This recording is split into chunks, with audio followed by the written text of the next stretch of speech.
These guys are ridiculous. These guys are ridiculous. Now, how about them damn Celtics? And we are back with another How About Them Celtics video seminar here, recording Sunday, March 24th, talking about Joe Mazzulla being a psycho. We've got a couple quotes to look at, but a reminder before we get into that, leave a like on the video, subscribe to How About Them Celtics. We'd appreciate it very much. And because we're going to watch their video, go subscribe to First to the Floor. They're beasts. Absolute legends. First and foremost, shout out. We love them. Shout out Jake. Shout out Spoonie. Shout out Ben. Legend. Speaking of them, let's watch the video. So Joe Mazzulla was recently, Cedric Maxwell was recently on the First to the Floor podcast. Would be sick if they had Joe Mazzulla. They should have him. And he shared his Joe Mazzulla story. Basically saying he caught up with Joe Mazzulla recently, and Joe Mazzulla is just dying to put a banner in there afterwards. We'll watch the video, then we'll react it. So here's we go. Here's what we got. Sound's not on. Hold up. I'm gonna scroll down, scroll back up. The thing is, Brad, Here we go. Joe Mazzulla, they have a lot of cards to play. Talked to Joe Mazzulla the other day. He was walking around the court at the Garden before the game, and he has these rosary beads that he has in his hand. And he walks around for the game, and I was the only one in there. And he stops in front of me and says, "Max, which one of those banners are yours?" I said, 1981 and 1984. He said, "And you were the Finals MVP in 1981. He said, I would do anything to bring another banner." And literally, he had tears in his eyes, man. I said, "You're going to get there, big fella. You're going to get there." What it is the pressure of this year. If the Celtics can withstand the pressure and get through, this team could win. The way they're constituted now, they can win 2 or 3 championships with this particular team because they're young, they're athletic, they're hungry, they're well coached. But it's getting through this year because everybody has already picked them right now, including you 3 gentlemen. Pick them right now as a favorite. You know it. Mm-hmm. The thing is, I mean, listen, when this came about and like this made the rounds on social media, you texted me, and I think the sentiment is true. If you hear that and you don't want to run through a fucking brick wall for Joe Mazzulla, I don't understand what you're listening to. Like motherfucker was looking at the rafters, going, "Cedric, Max, which one of yours, man? I need it." I dude, come on. He's ready. Come on. I think the story here is, great. I mean, we kind of talked about this on the pregame show for the Bulls game, but if you weren't there, Mazzulla is from New England. He's from Rhode Island. I'm also from Rhode Island. His dad did play in the NBA. I believe he spent time with the Nets. So I'm not entirely. I think so. I haven't found that. I was looking for it. Okay, maybe I'm just spreading. But I know he played like at a high level, and I know he coached at a high level. So I'm not entirely sure whether or not like Joe grew up as a diehard Celtics fan. I feel like a lot of guys that are very, very good at basketball, as Joe was to go play D1 at West Virginia, don't necessarily have an incredible bond to teams. Maybe you do. I could be wrong. But regardless, since coming into the Celtics organization, he has clearly grown an affection for the history and understanding of the tradition and how much it's going to mean if this team can hang a championship. It would be the first in 16 years, which is crazy to say. But they have a tremendous opportunity to add to the history. He can be a part of it. I'm not sure if I don't know where Red's from. Red very well could be from New England. But it feels like there haven't been a ton of New England ties to Celtics championships in the past. Unless I'm just, Tommy, Bob Cousy being Holy Cross guys, yes. But, it's been a while. Mm-hmm. That's the point. So to have somebody that is a homegrown type guy, and he is the definition of that if you look at coaches. We always talk about players, teams being homegrown, but he's somebody that came in as an assistant after only coaching Division II college basketball, was thrust into the head coaching position because Brad Stevens clearly thought that he was ready. And then got off to a shaky start in at least the playoffs last year. You can say what you want about the regular season. He was learning on the fly, but the team still performed pretty well record-wise. And people were calling for his head. Team kind of gets it together against Miami, and then it kind of fizzles out. There was still a lot of attention on him coming into the season. There is still a ton of attention on him. There will be people in the comments that say they do not like Joe Mazzulla. And you're entitled to your opinion. But for somebody to be from here, to have learned and grown as a coach within the Celtics organization, and then to help lead a team to success, is a remarkable story. Yeah, and looking around, I did find this. It does look like Joe Mazzulla did in fact grow up a Celtics fan. This is from, Brian Robb of Mass Live from January of this year. Joe Mazzulla. I'm Brandon. Mazzulla is Rhode Island native who grew up rooting for the Celtics, so he's been able to reflect on fulfilling some of his childhood dreams in this role. That led to him elaborate on the relationship between the team and its town, as he's seen over the time. He said, "To me, especially being from here, there's nothing better than getting the Garden, the crowd to appreciate Celtics basketball." So I think the connectivity between us and the identity of the city and the identity of the arena is building something for us. And tonight specifically, even when we did suck, which we did at times, they did a good job of keeping us in it. And I think that's important to have that relationship with the crowd and with the city. Again, come on. Yeah, how do you not look at that and just love this guy as the coach of this team? Like for a city and for a fan base that is so, we are the best, fuck everybody else, this is Celtics basketball, having your coach look up at the rafters and cry because he wants the title so fucking bad should make you want to like go to war for this dude. And if I'm a player, I'm ready to fucking die for Joe Mazzulla at this point. And I think I've said it a million times, like you said, he was learning on the fly last year, the playoff thing. For what it's worth, I do think he has grown immensely on the court as a coach, like his in-game adjustments and stuff like that. I saw a stat earlier this year that he's one of the best, like, ATO coaches in the league, like getting a bucket. Like his plays are the best, and that's even adjusted for like the overall like talent on the team, stuff like that. Like he's great at drawing up those plays. But there is so much underrated and unseen, underappreciated value in being a coach, a player's coach. Like look at Steve Kerr. Not saying Steve Kerr is not an amazing like on-court coach, like drawing up plays and stuff, but like Steve Kerr made his money because he took a Warriors team that clearly had the talent, brought them together, got them to buy in, play a great style of basketball, and rolled from there. Dynasty. Joe Mazzulla has so much talent on this team that there is only so much work he has to do on the court, creating plays and setting themselves up. The best thing he can do is create an identity for this team and get them all to buy in. And that is all you've heard him talk about doing this year. And so I think he deserves a ton of credit for that. And for what it's worth, this dude is a fucking psycho.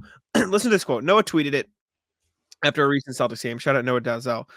This is last night, or she tweeted this morning from after last night's game. Joe Mazzulla said each guy was important to the win, which is the Chicago win, including Jaden Springer, who played one possession. The quote, "We've given up 4 points in 4 seconds against Denver and Detroit. Those 4 seconds matter. Every time someone gets into the game, they know those minutes matter." This motherfucker is remembering a 4-second stretch from a Denver game where they gave up 4 points. Football season may be over, but the action on the floor is heating up. Whether it's a tournament season or the fight for a playoff home court, there's no shortage of high-stakes basketball moments this time of year. Get in on the excitement with Prize Picks, America's #1 fantasy sports app, where you can turn your hoops knowledge into serious cash. Testing my skills on Prize Picks this season is the most exciting way to play daily fantasy sports. If you have the skills, you can turn $10 into $1,000 with just a few taps. Prize Picks is really simple to play, and I can make my picks and submit my entry in less than 60 seconds. Download the app today and use code CLNS for a first deposit match up to $100. Use the code CLNS for the first deposit match up to $100. Pick more, pick less. It's that easy. Hello? Like this dude is on top of everything. He's an absolute maniac. And I can understand being skeptical at first, at least, like this guy's not ready, like some of his on-court decision making, the timeout stuff, like there's all these little things I get. But saying I don't like Joe Mazzulla is like, I don't get the people who dislikes Joe Mazzulla at this point, because I don't get it. I don't know if it's a personal thing for the people that don't like him. I think it's more of, hey, I don't trust him to coach my basketball team that has a ton of talent invested in on the roster. You know, all this work has got into bringing this team together, and you're afraid that the coach might mess it up. I think it's lazy to blame the coach. But if that's your cup of tea, then that's your cup of tea. But I don't know if there's people that are just like, I despise this guy. Like, I wish the worst for him. And if you are, I don't know what to tell you. Like, you got nothing going on over there. I also think, and let me know if you think I'm completely off base here, I think a guy like Joe for this team is better than a guy who is going to dive in and be super like clipboard, draw play, do this, do this, do this. Because, like I said, their talent. Like if you put a guy like that and it's so overbearing that like, I don't know. I just think there's places for guys like that, like Spo, right? I'm not saying the Heat aren't talented, but that's not a super team. That's not like 5 all-stars on the court together. Right. He has a bunch of guys, and the reason that he's so good and so well regarded because he gets the best out of a lot of shit players, respectfully so. Like he builds them up and puts them in a system to help them succeed. Like look at like even Ty Lue. Like yes, you have Paul George, you have James Harden, you have Kawhi Leonard now, but that is just also a lot of like role players that he has to get the best out of. I'm not saying the Celtics wouldn't be like amazing. Like the Celtics team is too talented not to be good with any coach you put there. I believe that at the end of the day, but I think there is more value for a team like this in having a guy who can help connect the players and bring them together and form an identity rather than a guy who is only good at the X's and O's, right? Like I think building that culture is more important for a team like this. Yeah, I mean, that was the big draw with Doc in 2008. Obviously, he'd been coaching the team for a couple years before that, but even now, he's getting hired to coach the Bucks midseason because he has a reputation of being somebody that players will buy into. The 2008 team came together; they were thrown together over summer, and the front office said, "Go out there and play and win." And Doc was tasked with the responsibility of getting those guys to buy in, getting them to sacrifice, and getting them to play together. It worked. We all know about Ubuntu. Joe Mazzulla has some other Ubuntu kind of thing going on. He's got it. He is a fantastic fit for this roster, Jack. You're absolutely right. And I really don't know if other coaches would have been. Like Ime was here and he got them to the finals, which is the furthest the Celtics core has gone. So credit to Ime. But it does feel like Joe has had his fingerprints all over this season's team success because he has gotten them to stay locked in. They are not dropping the ball against sub 500 teams. They have one single loss against those squads this year, which is not something that's on brand for the Tatum Brown Celtics. No, they are usually a team that we know has played down to competition. They did that under Brad Stevens. They did it under Ime Udoka. And they did it last year under Joe, but maybe this is hey, they have got it together. They've figured it out. They know that they are just better than teams and they're not going to overlook them. They're going to play like they're better instead of just thinking that they are. And Mazzulla has a lot to do with that. You can even go as far to say maybe Mazzulla wasn't the right coach for last year's group. But this year you have a completely new group. And Brad Stevens brought in guys that are in to win, here to sacrifice. Porzingis doesn't care about his numbers. Drew Holiday doesn't care about his numbers. Derek White, though he's taken a step up, doesn't seem to care about his numbers. Tatum, Brown, they have taken less shots. Their averages, I believe, are down. And yet, nobody looks upset. The body language is good. Al Horford is sacrificed. He's coming off the bench. Peyton Pritchard spent a whole year sacrificing last year, and now he's getting rewarded for it. That is what Joe Mazzulla has put into this team. He's like, listen, guys, you buy in, we are going to get where we want to be. And it looks like they buy in. And I feel like people have just like forgotten about this. This is the same fucking season where Joe Mazzulla said, hey, anybody who's ever played for the Celtics, come back. Everyone come back. Everyone come in here. Everyone say hello. Pierce has been super present around the team this year. That's been fun. Rondo was at camp.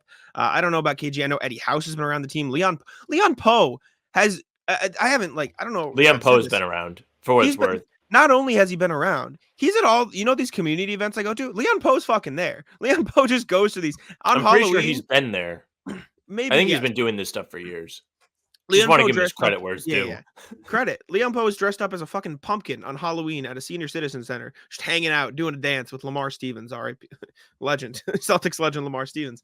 Like Joe has done a phenomenal job of building this culture this year, and I think the big reason why Brad Stevens looked at him and said, this is the guy, is because he knew the relationships he could help the Celtics form and how important that would be with a team as talented as this. I'm all in on Joe Mazzulla. Shout out to the First of the Floor guys for getting that quote from Max. Shout out to Max for sharing the story. I'm all in. Shout out to Joe for caring. Shout out to Joe. Shout out to Joe. And it's such a weird dichotomy to see him like get that, or like hear about him getting that emotional when he's just so fucking stone faced the rest of the time. Anyways, appreciate y'all for tuning in. Thank you very much. Make sure to like the video, subscribe to the channel, subscribe to First to the Floor. I should have had their banner on this whole time. I forgot. But we appreciate y'all. And I'll let Sam wrap it up. Yeah, thank you very much for listening or watching. If you're watching, make sure you subscribe to our YouTube channel, hit the notification bell so you don't miss any of our daily uploads. We're coming at you with videos like this at 5 a.m. If it is a Tuesday, Thursday, or Sunday, there is going to be a full-length pod for you. Monday, Wednesday, and Friday have live editions of Talkin' C's at 11 a.m., and Fridays are usually a little earlier than that. And then a half hour before all Celtics games, we are here a half hour for pregame. It's a blast. Come hang out. And then we are here the next morning with a game recap for you. You can find the game recaps and pods on Spotify and Apple, so if you follow us there, those will go right to you in your inbox. Leave a 5-star review. We'd appreciate it. You can email us. hbtcpod@gmail.com is the address for that. Each pod, which we are recording today, Monday, as you're hearing this, we go through, we check in with you. We want to know what you have to say. We want to hear your thoughts on the team. So if you email us, you'll be on the show. You can also find us on socials at How About Them C's, Twitter, Instagram, and TikTok. The Facebook is just the name of the podcast. Our streams are on Facebook, they're on YouTube, and they're on Twitter. Jack's Twitter is at JackSmonNBA. Mine is at Sam LaFrance NBA. That's it for us. Tic-tac